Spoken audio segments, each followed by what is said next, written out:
Good morning, everyone. Bonjour à tous. Before I get started, I want to take a moment to recognize that this will be an incredibly difficult weekend for many people across Nova Scotia. To everyone who lost someone and to the entire community, know that Canadians are holding you in our hearts. Aujourd'hui, je vais vous parler des mesures de santé publique, des vaccins et du soutien offert aux Canadiens. Commençons d'abord avec la santé publique. Canada continues to face an incredibly serious situation with this third wave. Cases are rising rapidly. In many cases, in many places, numbers are higher than they've ever been before, and far too many hospitals are stretched way too thin. In Toronto in particular, numbers are breaking record after record, and ICU hospital beds are filling up. There's no doubt that Canada's largest city is struggling under the weight of this third wave, so we're going to do whatever it takes to help. On vaccination in particular, Ontario has reached out for more support. I can tell you today that we are standing by to deploy the Canadian Red Cross to help with their mobile vaccination teams. This is about getting doses to people where the situation is most serious. And we'll also continue to help on a whole range of other fronts, too. Discussions are ongoing about extra healthcare providers, and we are ready to step up. We've also already deployed mobile health units that set up more hospital beds in Toronto and Hamilton. For Ontario, we've shipped out more healthcare equipment, like oxygen units and drugs to treat COVID-19. We have approved a request to have the Canadian Red Cross deployed in up to 27 long-term care homes as needed. We're supporting safe isolation sites everywhere from Toronto to Peel to Thunder Bay. And we have deployed 300 contact tracers doing thousands of calls a day for Ontario, and lab support, which has already processed over 15,000 samples so far. Yesterday, I spoke with Mayor Crombie of Mississauga, Mayor Tory of Toronto, and Mayor Brown of Brampton. We talked about what's going on in the GTA and what that means for hospitals, schools, and small businesses. We also talked about the fact that this is a moment when we all have to work together to flatten the curve while getting vaccines into arms as quickly as possible. Earlier this morning, I also spoke with Mayor Scarpitti of Markham. I told him what I told the other mayors last night, that our government is here to help. And that's true for every community in Canada. No matter where you live, know that we have your back. We're supporting COVID-19 testing for people in BC, Alberta, and Manitoba through mobile labs that can reach more patients. We're providing help on isolation sites in places like Nova Scotia and Saskatchewan to stop cases spreading.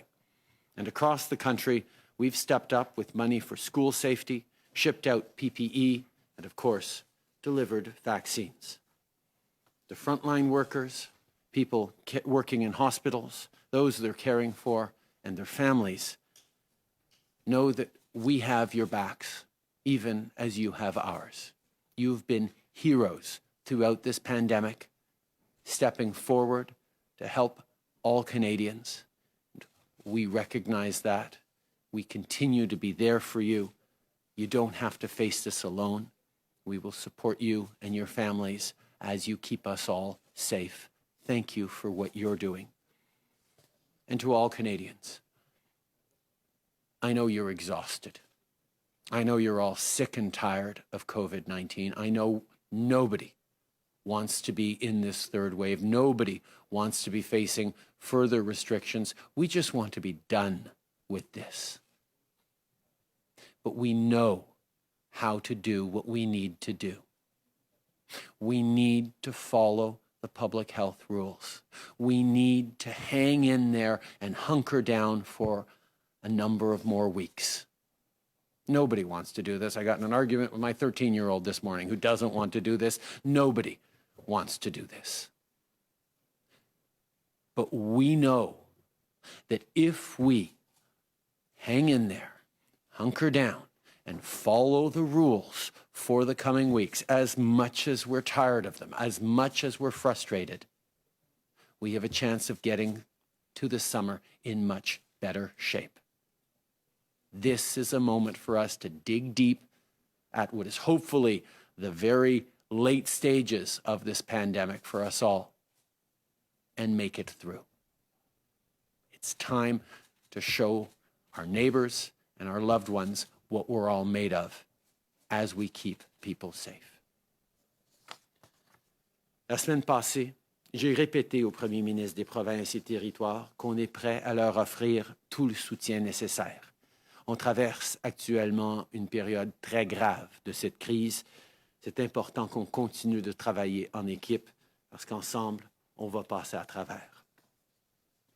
On vaccines, while we, like many other countries, have been impacted by manufacturing challenges at Moderna's European facility, this morning I have some very good news to share about Pfizer. Canada has now signed an agreement with Pfizer for 8 million more doses of the vaccine. This is on top of what we have already purchased. I want to thank everyone at Pfizer for their cooperation and hard work, not just to keep deliveries on schedule, but to move more doses up and reach new agreements. With the new deal, Canada will receive 4 million additional Pfizer doses in May, another 2 million in June, and 2 million more in July. For next month alone, this will come out to about double the Pfizer doses we were originally expecting. All told, we'll be receiving 8 million doses in May and almost 12 million in June from Pfizer alone. Now, that's a lot of numbers, so here's the bottom line. More doses arriving sooner means more people getting their vaccines faster. And that means more people who are safer and more families that can breathe a sigh of relief. Le Canada a maintenant conclu une entente avec Pfizer pour obtenir 8 millions de doses supplémentaires qui s'ajoutent à celles que nous avions déjà achetées. Grâce à cette entente, on va recevoir 4 millions de doses supplémentaires au mois de mai, 2 millions de doses supplémentaires en juin et 2 millions de doses supplémentaires en juillet. En résumé, ça veut dire qu'on va recevoir environ 2 fois plus de doses de vaccin de Pfizer que prévu pour le mois de mai et des millions de plus en juin. On travaille sans relâche pour que chaque Canadien puisse se faire vacciner le plus tôt possible. Je sais que bien des gens, particulièrement des jeunes, attendent patiemment leur tour pour que leurs grands-parents, leurs parents et les travailleurs de première ligne puissent se faire vacciner en premier. Merci et tenez bon. Vous allez recevoir vos doses bientôt. On est en bonne voie pour vacciner complètement tous ceux qui le souhaitent d'ici la fin septembre. Je sais que ce printemps a été difficile, mais l'été et l'automne seront meilleurs si on tient bon et surtout si on suit les règles de la santé publique.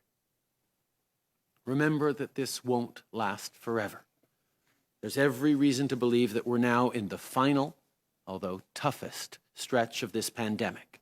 This is not the moment to let up, not even for a second. So no matter where you live, keep your distance, wear a mask, stay home whenever possible, wash your hands, download and use the COVID Alert app, and be sure to follow local public health guidelines. Hang in there a little longer because we're going to get through this. C'est tout à fait normal de ressentir de l'anxiété ou du stress en ce moment. Vous n'êtes pas seul. Votre santé mentale est importante et il y a des gens qui peuvent vous aider.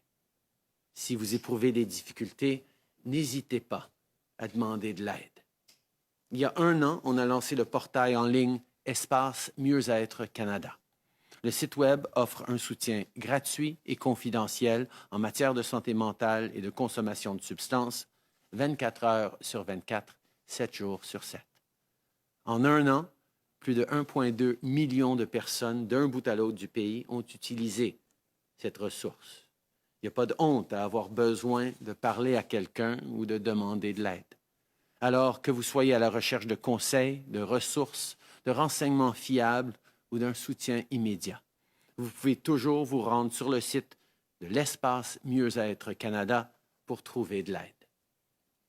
Whether on vaccines, healthcare resources, or mental health support, we're focused on what you and your family need to get through this crisis. On that note, this Monday, we will be releasing our 2021 federal budget. In the last few days, I've had meetings with all of the party leaders to discuss that budget. As I said to each of them, it's vital that we work together right now. This is especially true on measures that are about helping you get through this pandemic, whether you're a parent, a student, a small business owner, or a senior. On aura plus de renseignements à vous fournir lundi prochain au sujet du plan qu'on met en œuvre pour assurer la sécurité des Canadiens, créer des emplois pour la classe moyenne et rebâtir une économie propre et résiliente. Mais pour l'instant, je veux simplement vous dire ceci. L'ensemble des mesures prévues dans ce budget ont pour but principal de vous aider à traverser cette crise et de rebâtir un Canada plus fort pour tous. Finally, I just spoke with Her Majesty the Queen to extend my deepest condolences and the condolences of all Canadians on the passing of His Royal Highness the Duke of Edinburgh. She expressed to me how touched she was by the tributes that have been flowing in from Canada and around the world for Prince Philip. And she highlighted and remembered for me all the fond memories she holds of trips to Canada with him over the past many decades. Prince Philip's legacy of service will be long remembered here in Canada, especially in his work to empower young people. Merci tout le monde. Thank you. I'll pass it now to Minister Anand. Anita. Thank you, Prime Minister. Good morning, and thank you all for joining us today. I will take just a few moments to expand on the additional Pfizer deliveries that are coming to Canada in May and June, as well as provide some other vaccine updates and how they fit into the overall vaccination campaign. À ce jour, plus de 12 millions de doses ont été livrées au Canada et nous collaborons activement avec nos fournisseurs pour accélérer et renforcer les calendriers de livraison. Ce travail porte fruit. Par exemple, au départ, nous devions recevoir 6 millions de doses de vaccins avant la fin de mars. Nous avons dépassé cet objectif de 3,5 millions de doses et en avons reçu 9,5 millions. As the Prime Minister has just announced as well, this week we have secured an additional 8 million Pfizer vaccine doses under our agreement. The first 4 million additional doses are scheduled to arrive in May, followed by 2 million doses in June and 2 million more doses in July. In addition to this, Pfizer is also moving another 400,000 doses from the third quarter into the month of June. Thus, the delivery schedule for both May and June will see approximately 2 million doses of Pfizer coming into the country every week, and indeed in June, that amount will be more. There will be 12 million doses spread over the 5 weeks in June.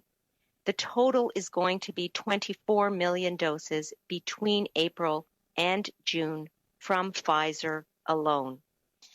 That is excellent news. C'est une excellente nouvelle pour la population canadienne.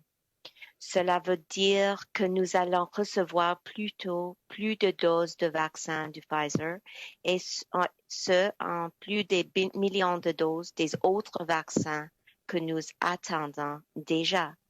Comme je l'ai souvent indiqué au sujet de l'équipement de protection individuelle et aujourd'hui des vaccins, le marché mondial demeure très compétitif et volatile.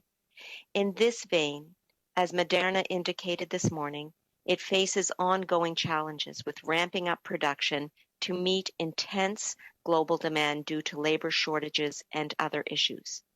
As a result, our next shipment will be smaller than expected, and we may see additional delays over the coming months as Moderna's production capacity continues to increase. This news is obviously very disappointing. Our government will however, continue to bring vaccines into the country in the face of volatile supply chains. Remember that a year ago, vaccines didn't exist for COVID-19. Supply chains and manufacturing systems did not exist either.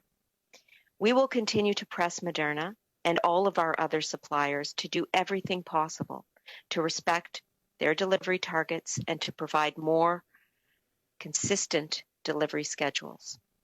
I can now also provide an update on anticipated deliveries of Johnson & Johnson's vaccine and AstraZeneca.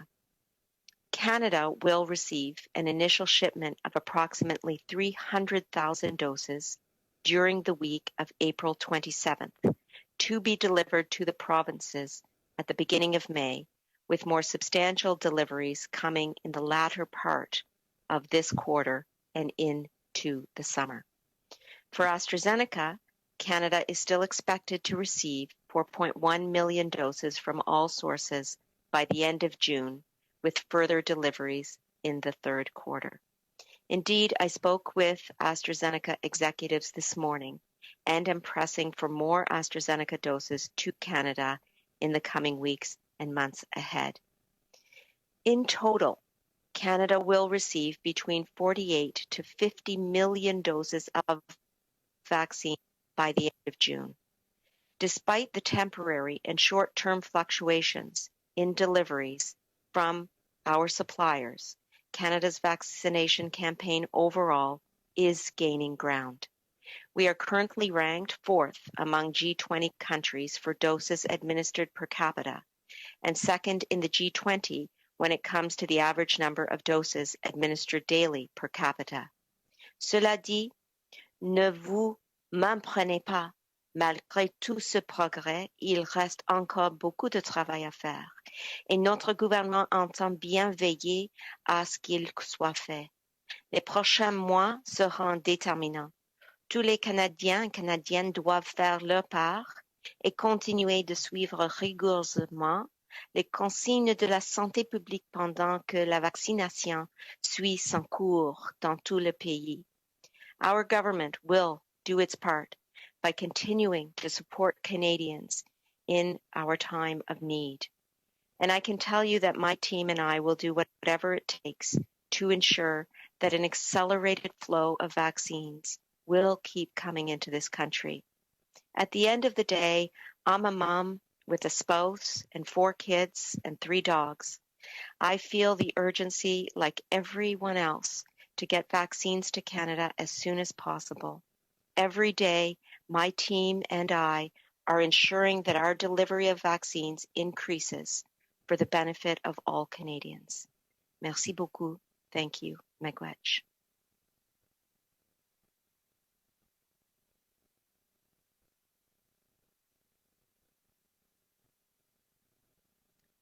Dr. Tam? Bonjour.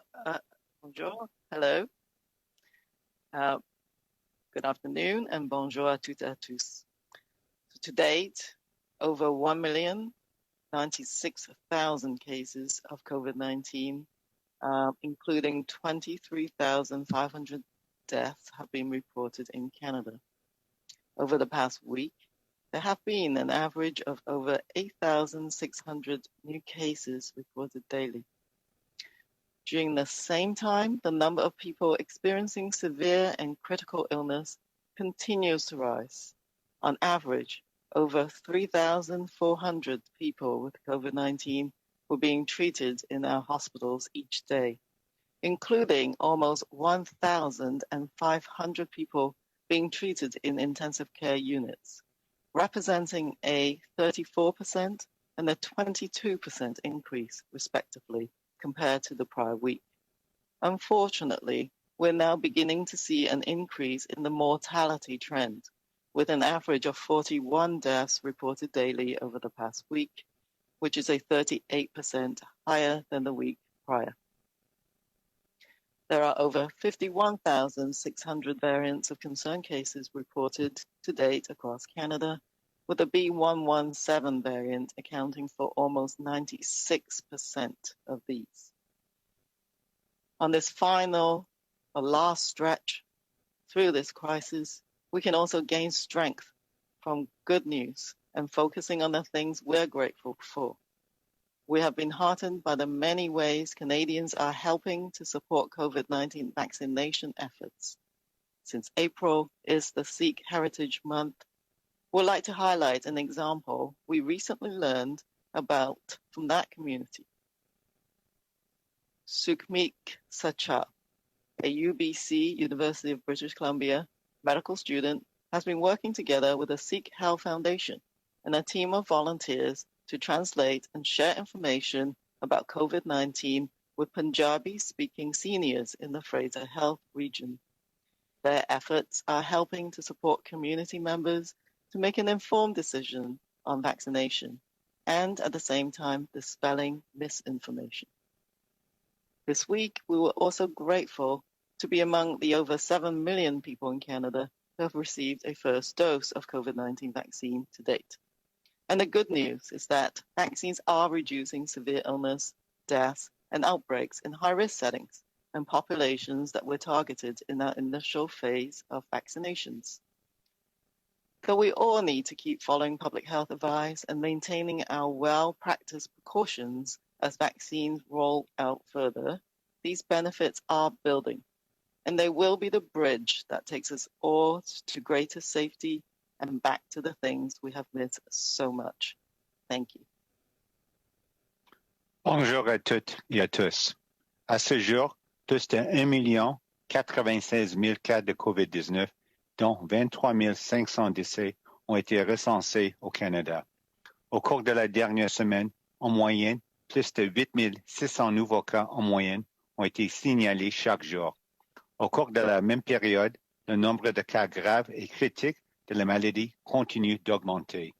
En moyenne, plus de 3 400 personnes atteintes de la COVID-19 ont été traitées dans nos hôpitaux chaque jour, dont presque 1050 personnes étaient traitées dans des unités de soins intensifs, ce qui correspond à des augmentations de 34 et de 22 respectivement par rapport à la semaine dernière. Malheureusement, nous commençons à observer une augmentation du nombre de décès. La moyenne se chiffrant à 41 décès au cours de la dernière semaine, soit 38 de plus que la semaine précédente. Nous enregistrons plus de 51 600 cas de variants préoccupants à ce jour au Canada, le variant B117 représentant presque 96 des cas. Durant ces derniers efforts vers l'issue de la crise, il est possible de retrouver des forces en apprenant de bonnes nouvelles et en nous attardant aux choses qui suscitent chez nous un sentiment de reconnaissance. Nous avons été ravis de voir de nombreuses façons dont les Canadiens appuient les efforts de vaccination contre la COVID-19. Puisque le mois d'avril est le mois de patrimoine sikh, nous aimerions souligner un exemple dans cette communauté qui a récemment été porté à notre attention. Sukhmeet Sachar, un étudiant en médecine de l'Université de la Colombie-Britannique, collabore avec la Sikh Health Foundation et une équipe de bénévoles pour traduire les renseignements sur la COVID-19 et les diffuser aux aînés qui parlent punjabi dans la région sanitaire du Fraser. Ce travail permet d'aider les membres de la communauté à prendre des décisions éclairées au sujet de la vaccination tout en empêchant les mésinformations. Cette semaine, nous sommes aussi reconnaissants de faire partie des 7 millions de personnes au Canada qui ont reçu à ce jour la première dose de vaccin contre la COVID-19.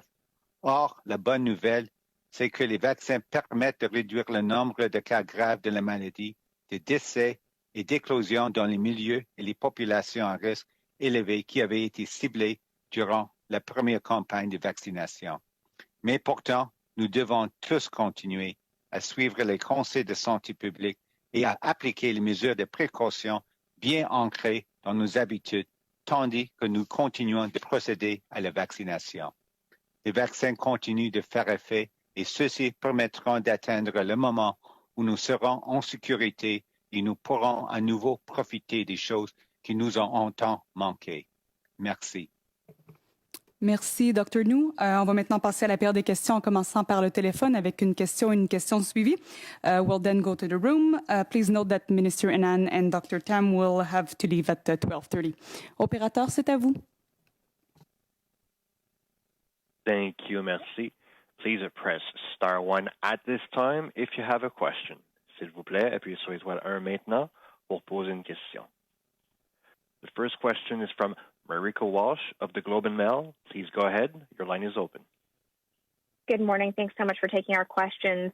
Prime Minister, my question is for you. The Canadian Medical Association is calling on the federal government to change its vaccine allocation and to now start allocating vaccines based on needs in region and not based on per capita. Will your government do that? Thank you, Marika. These have been conversations we've had ongoing with the provinces over the past many months.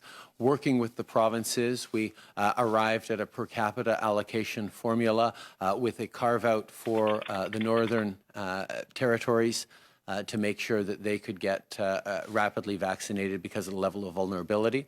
But of course, we're happy to continue to work with the provinces on adjustings as the provinces see necessary. Depuis les débuts, nous avions travaillé avec les provinces et territoires pour assurer une allocation équitable de vaccins à travers le pays, avec une exception faite pour plus de vaccins pour le Grand Nord où il y a particulièrement de vulnérabilité. Mais évidemment, nous sommes toujours ouverts avec des discussions avec les provinces pour modifier les allocations si ça leur intéresse. Thank you. So should I take from that you do not personally support changing the current allocation method from per capita? And my next question is on the request from Ontario for 600 critical care staff. Does Canada have that slack in the system that it can send Ontario 600 critical care staff? And if not, are we talking to the U.S.? We are extremely preoccupied with the situation right now in Ontario, and as I told mayors last night, as I've told my members of Ontario caucus, and as officials have been engaged back and forth with the Ontario government, we are there to help. We look forward to delivering any and all supports that they need. Those conversations are extremely live right now and ongoing. I know there's also been discussions about healthcare resources from other provinces turning towards Ontario. These are all the things that we're working very, very hard on right now to respond to the extremely difficult situation in Ontario. Les conversations continuent, évidemment. Nous sommes très, très préoccupés avec la situation en Ontario et ailleurs au pays, mais particulièrement les conversations que j'ai eues avec nos députés de l'Ontario, avec différents maires et les conversations qui sont constantes entre mon bureau et le bureau du premier ministre Ford. Nous allons être là pour aider. On est en train de travailler sur exactement c'est quoi l'aide dont ils ont besoin. Mais je peux aussi souligner qu'il y a des discussions avec les autres provinces aussi pour allouer plus de ressources pour aider dans cette crise particulièrement urgente en Ontario. Merci. Next question. Thank you, merci. La question suivante est de Mélanie Marquis de La Presse. La parole est à vous.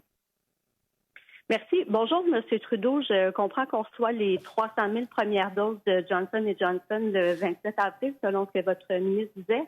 Dans quelle mesure est-ce que le fait que le vaccin est suspendu temporairement aux États-Unis change la stratégie sur le plan d'approvisionnement? Est-ce qu'on en tient compte ou pas du tout? On continue de s'attendre à recevoir ces doses au fin du mois d'avril et les autres doses par la suite. En même temps, évidemment, on va suivre attentivement tous les conseils de Santé Canada par rapport à ces doses-là. On va toujours se fier sur les recommandations des experts par rapport à la sécurité et la santé des Canadiens. Mais peut-être que je peux passer la parole à la ministre Anand, qui en a peut-être à ajouter.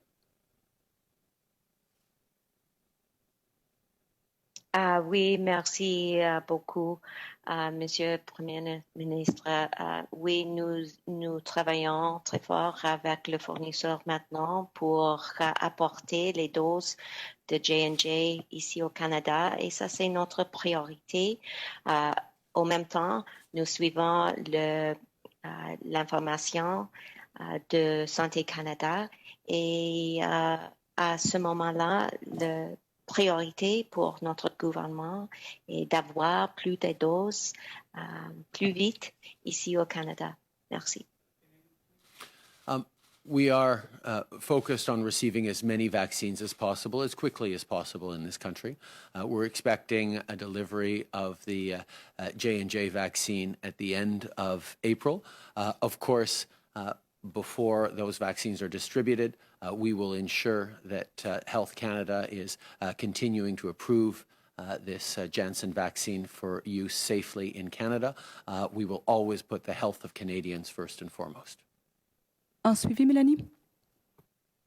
Oui, sur un autre sujet complètement, il y a les conservateurs hier qui ont annoncé leur plan climat. Il y a une tarification carbone. Croyez-vous maintenant, en prévision de la prochaine campagne, avoir un adversaire qui prend les changements climatiques au sérieux? Puis je sais que le plan est vaste, mais pouvez-vous me dire ce que vous pensez précisément de ce que le Parti libéral appelle les pétropoints, donc l'espèce de carte carbone que les conservateurs proposent? D'abord, les gens attendent depuis longtemps que le Parti conservateur prenne au sérieux les changements climatiques. Malheureusement, ils vont devoir attendre encore longtemps parce que ce qu'ils ont présenté hier, c'est pas un plan. Tout d'abord, ça va rendre ça moins cher de polluer. Ça va amener plus de coûts aux familles et ça ne va pas réduire nos émissions au niveau dont on a besoin. Nous, ça fait 5 ans qu'on prend les changements climatiques au sérieux.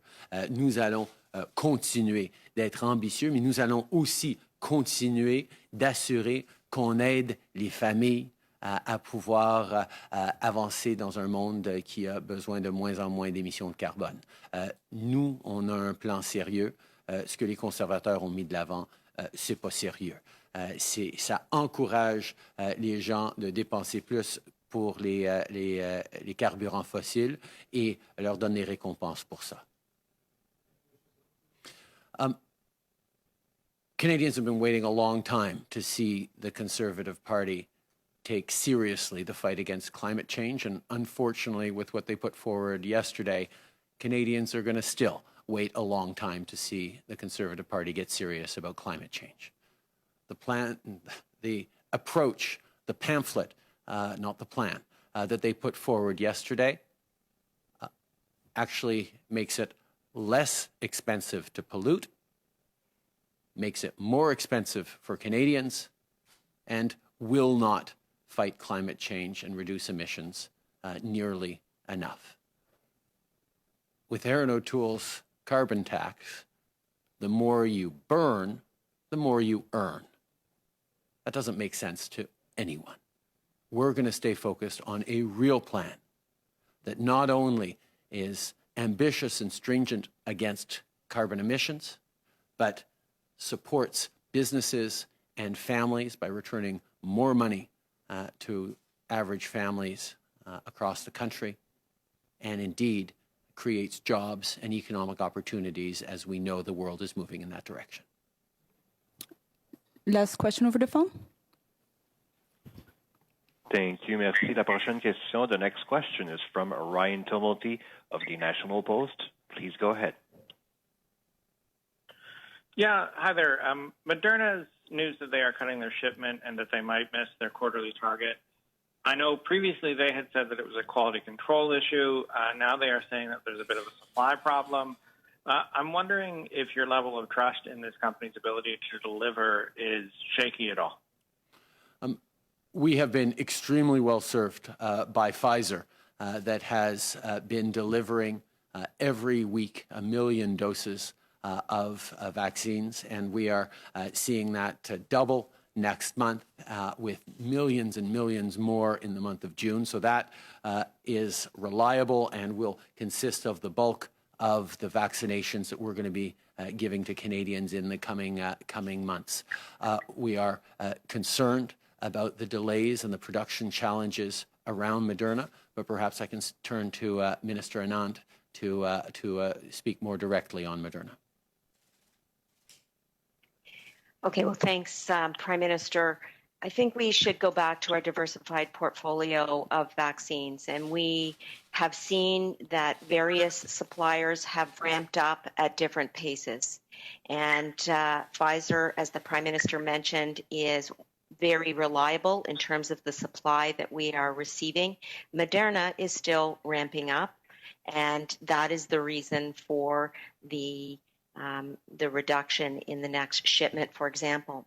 But I do want to emphasize that Moderna did meet its first quarter targets, and it is still possible that we will be on track for our second quarter deliveries. Having said that, we are going to press Moderna going forward to make sure that Canada's voice is known and heard, and that we very much expect them to meet their quarterly delivery targets.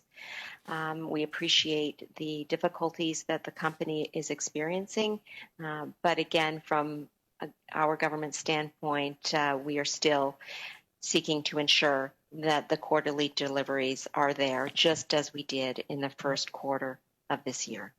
Thank you. Okay.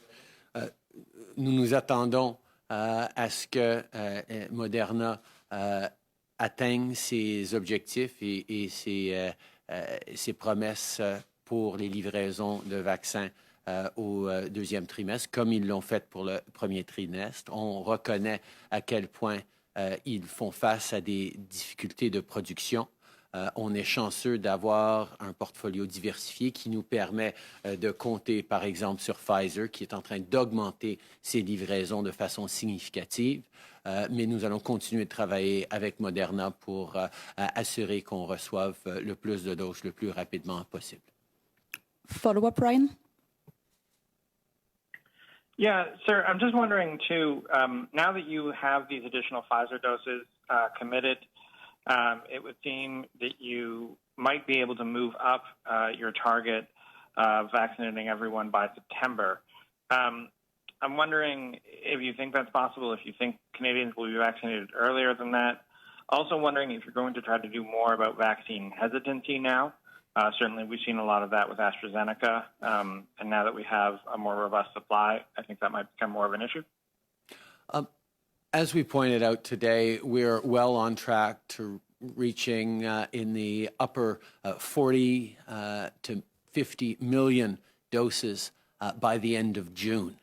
That means, on the math of it, many or most Canadians will have been able to receive a first dose of the vaccination. That, of course, depends very much on provincial decisions on pacing and on target populations. We know there are a number of Canadians who will get 2 doses, but many others will have gotten their 1 dose by the end of June.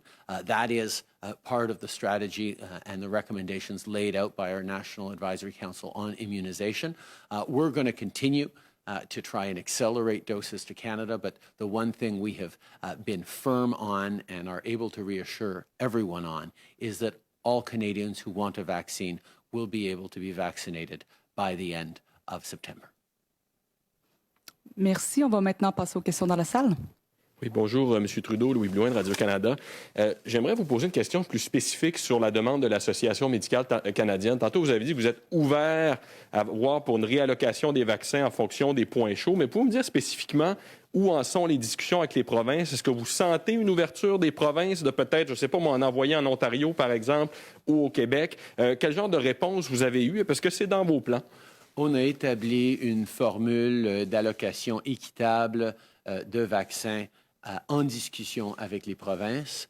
Pour changer cette formule-là, il faudrait que les provinces soient d'accord. Je peux vous souligner qu'il y a des discussions préliminaires. C'est certainement une priorité pour certaines provinces de pouvoir en recevoir plus, mais on sait très bien qu'il y a des préoccupations par rapport à la COVID à travers le pays. Donc, nous allons continuer ces discussions.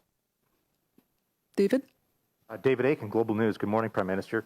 I want to talk about the government of Ontario. So just quickly, my understanding is the government of Ontario has not made any request for federal assistance, and that today you're responding with some initiatives, possibly at the request of mayors. So I wonder if you could confirm that. And then two, do you have confidence that the government of Ontario is acting in the best public health interests of its citizens? Throughout this crisis, every order of government has been doing everything they can to protect Canadians, to help Canadians, to work together. Since the beginning of this pandemic, we've had close to 30 First Ministers meetings in which we have all shared our preoccupations, our concern, our priority, and our desire to work together to make sure that Canadians are kept safe and that we get through this as quickly as possible. There are things that we can and must and have been doing together, and there's always more that we can do together. As a federal government, we have a number of different responsibilities, including procuring and paying for vaccines, but also delivering PPE, providing surge support on contact tracers, on the Canadian Red Cross, even the Canadian Armed Forces. We are there to help, and what we have said repeatedly to all premiers is that we are there to help whatever is necessary. I made a promise to Canadians. I would have Canadians' backs, and that's exactly what I have. We have been discussing closely in an ongoing fashion with the Ontario government, with various officials. We have received a draft request from the Ontario government. We're going to continue to work with them on whatever they need, and we're going to continue to put forward ideas about how we think we can better help. This is a moment where all hands are on deck, and we're all working together to get through this difficult third wave. Prochaine question. Bonjour, Boris Proulx du Devoir. On comprend qu'on va voir la couleur des premières doses de Johnson & Johnson pour mai. À quoi les provinces peuvent s'attendre? Est-ce qu'on s'attend à ce que Santé Canada donne son approbation, puisqu'on sait que le vaccin est suspendu aux États-Unis, ou est-ce qu'on peut s'attendre aussi à ce que ce soit réservé à une partie de la population, par exemple AstraZeneca et les 55 ans et plus? Comme vous savez, Santé Canada a déjà approuvé l'utilisation du vaccin Janssen. Évidemment, on continue de suivre très attentivement la rentrée de données de l'international sur toutes les différentes doses et vaccins. On est conscient évidemment de la décision des autorités américaines par rapport à Johnson & Johnson. On va continuer de suivre les conseils de Santé Canada, mais je pense que les gens comprennent qu'on préfère pouvoir avoir l'option de livrer ces doses-là. On va accepter et prendre livraison des 300 000 doses de Johnson & Johnson au fin du mois d'avril.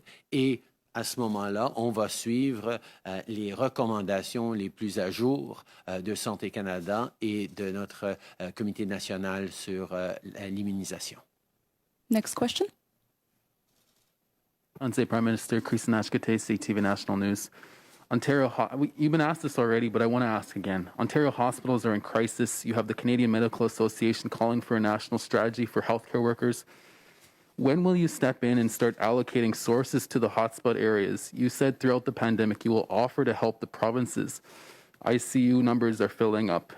More and more people are getting sick with this third wave. When will you step in with federal measures? What actions can you take now, Prime Minister?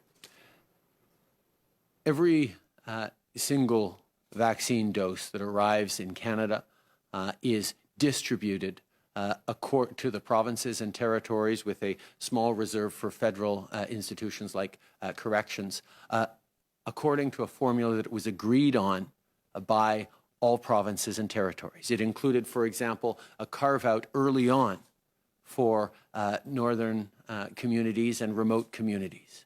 It was carefully discussed as the right way forward with the provinces and territories. And in order for us to make adjustments to that formula, we will be working, we would need to work with, as we are right now, with provinces and territories. Right now in this third wave, there are hotspots in different parts of the country, particularly in Ontario. but there are also concerns and caseloads rising right across the country. Throughout this, all premiers have had the same goal: get through COVID-19 as quickly as possible. And we are going to continue to work together with the premiers, with all Canadians, to make sure that we're doing the right things every step of the way. Hello, Mr. Trudeau, Mal Hamidi with the Canadian Press. What the argument with your oldest son was about, and what did you say in your explanation that could apply to those feeling the same way across the country, who feel that they have done their part, but public officials haven't? Xavier's 13 years old, and he misses his friends. He doesn't want to be doing school online. He wants to go outside and play basketball. He wants to, with his friends, he wants to have the normal life that, quite frankly, we all want right now. We want to get back to normal. We want this COVID crisis to be over. We don't want to be told that, no, we're going to have to hunker down for a few more weeks. But the reality is, we know that the best way to get through this is for each of us to follow local public health rules. No matter how frustrated we are, we also know that if we don't, we're putting at risk our summer. We need to flatten the curve in this third wave. And I know in households across the country, parents are having to talk to their kids about restrictions that parents don't particularly feel enthused about either. None of us want to be going through this third wave right now. None of us want to be having to hold back from going outside and enjoying the nice weather and being with our friends and trying to get back to normal as we've been through this incredibly difficult winter. But the fact is, we are in this third wave. It is serious, very serious in Ontario and in some parts of the country, and it could get more serious in other parts of the country. This wave is different from previous waves, in part because the variants of concern are more communicable and more serious. That means the things that we did before might not protect us the same ways.